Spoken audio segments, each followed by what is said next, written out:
అధ్యక్ష, ఈ గౌరవ సభలో మొట్టమొదటిసారిగా మాట్లాడే అవకాశం ఇచ్చిన అధ్యక్షులు మీకు, అలాగే మా అందరి నాయకులు చంద్రబాబు నాయుడు గారికి, లోకేష్ బాబు గారికి, పవన్ కళ్యాణ్ గారికి నా ధన్యవాదాలు. గత 20 ఏళ్లుగా పడిపోతున్న గుడివాడ గౌరవాన్ని నిలబెట్టమంటూ మళ్ళీ నన్ను ఇక్కడ పంపించిన గుడివాడ ప్రజలందరికీ ప్రత్యేకమైన ధన్యవాదాలు తెలియజేసుకుంటా ఉన్నాను. ఈ సందర్భంగా ఇక టాపిక్లోకి వస్తే, రాష్ట్రంలో అత్యధికంగా 8,912 టిడ్కో హౌసెస్ గుడివాడ నియోజకవర్గంలో కేటాయించడం అయింది. 2014 నుంచి 19 లోపు మన గవర్నమెంట్లో, తెలుగుదేశం పార్టీ గవర్నమెంట్లో చాలా అద్భుతంగా, విశాలంగా మ్యాక్స్ 70 నుంచి 80% కంప్లీట్ అయిపోయిన ఇల్లు ఎవరికి కేటాయించకుండా ఛానళ్ళు నడిపేసి చిట్ట చివరిలో ఎలక్షన్ స్టంట్ కింద మా నియోజకవర్గంలో అయితే కనుక రమారమి 7,900 ఇల్లు అప్పటికప్పుడు మెహర్బానీ కోసం వీళ్ళ చీఫ్ మినిస్టర్, అప్పటి చీఫ్ మినిస్టర్ని పిలిపించి పెద్ద ఎటు కానీ అంటే ఏమాత్రం సంబంధం లేని రాజశేఖర రెడ్డి గారి విగ్రహాన్ని అక్కడ ప్రతిష్ఠించడం కోసం కేవలం రంగులేసి హడావుడిగా జనాలందరికీ 7,900 ఇల్లు ఇచ్చేసినట్టుగా ప్రకటించడం జరిగింది. అందులో కూడా కీ ఇవ్వటము అందరికీ అంటే ఒక పద్ధతి ఏది పాటించలేదు. మీకు అప్పుడు జరిగిన అక్రమాలన్నీ అందరికీ తెలుసు. రమారమి 28 లక్షల పైగా ఓన్లీ మజ్జిగ ప్యాకెట్లకి బిల్ చేసిన పరిస్థితి. ఇది మొత్తం గుడివాడ మున్సిపాలిటీ మీద పడిపోయింది. అలాగే కాకుండా మీకు అప్పటికే తెలుసు, ఆ పక్కనే మాకు పక్కన కూడా 8,200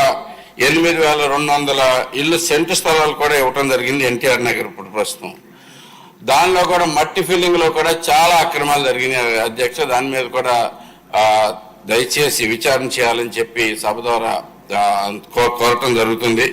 అంతేకాకుండా ఇప్పటికీ ఈ గుడివాడ నియోజకవర్గంలో ఫస్ట్ మాకు చాలా మంది వచ్చేసి అక్కడ ఆల్రెడీ హౌసెస్ లో ఉండటం జరుగుతుంది. 3,900 కుటుంబాలు అక్కడికి ఆల్రెడీ మూవ్ అయిపోయినాయి అధ్యక్ష.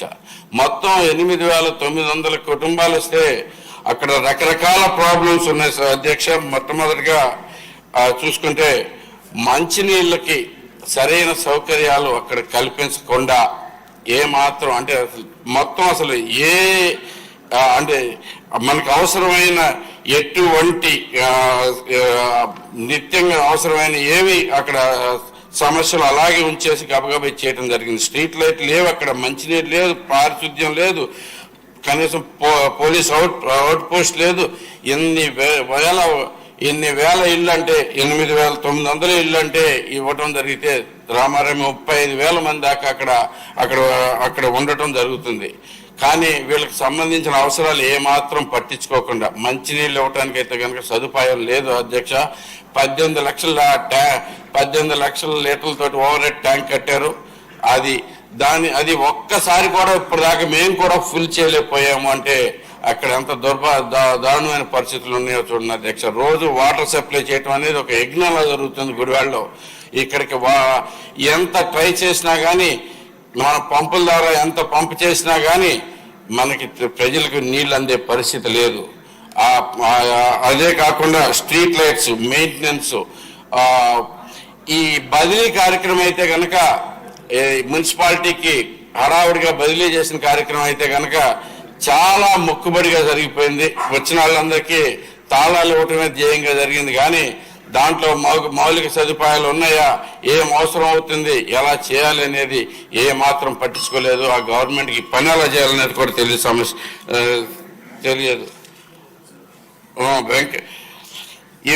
ఇవి దీనిలో అత్యధికంగా ముందు మనం పట్టించుకోవాల్సిన విషయాలు ఏంటైతే కనుక నేను ఎక్కువ సమయం తీసుకోకుండా అందరికీ చెప్తాను. ఎందుకంటే ఈ రాష్ట్రం మొత్తం మీద అత్యధికంగా టిటి హౌసెస్ లో ఆల్రెడీ నివాసం ఉంటుంది గుడివాడలోనే. కాబట్టి ఈ సమస్యలు మన సహచర ఎమ్మెల్యేలందరికీ కూడా ఈ ప్రాబ్లమ్స్ త్వరలో ఫేస్ చేస్తారు. ఒకసారి ఇవ్వగానే వీటి మీద ప్రధానంగా దృష్టి పెట్టవలసిందిగా కోరుతా ఉన్నాను.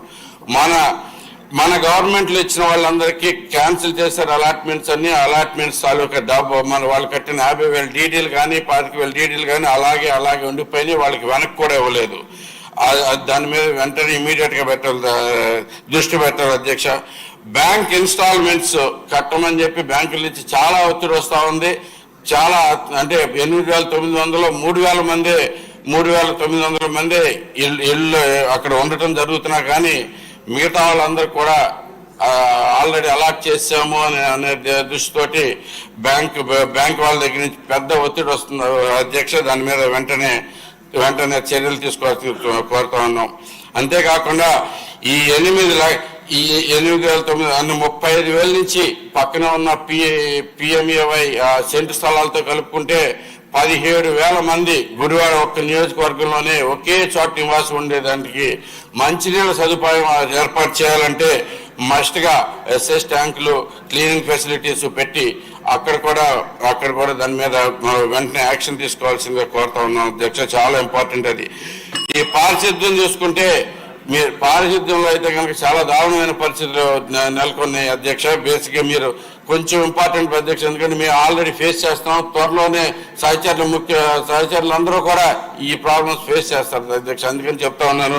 మీరు ఒకసారి చూడండి, ఎంతో అద్భుతంగా కట్టిన ఇళ్ళు ప్రస్తుతం అయితే కనుక మురికి వాడల కింద తయారవుతా ఉన్నాయి అధ్యక్ష. ఎక్కడ చూసినా కానీ మనకి కనీసం మనకి పారిశుద్ధ్య కార్మికులను ఏర్పాటు చేసే అంత మనీ కూడా మా గుడివాడ టౌన్ లో కూడా లేదు అధ్యక్ష. అందుకని అక్కడ అర్బన్ హెల్త్ సెంటర్ కావాలి అధ్యక్ష, పోలీస్ అవుట్ పోస్ట్ కావాలి అధ్యక్ష, గవర్నమెంట్ వివిధ కార్యాలయాలకు కావాల్సిన అవసరం ఉంది అధ్యక్ష, రైతు బజార్ కావాలి అధ్యక్ష, స్కూల్స్ కావాలి అధ్యక్ష.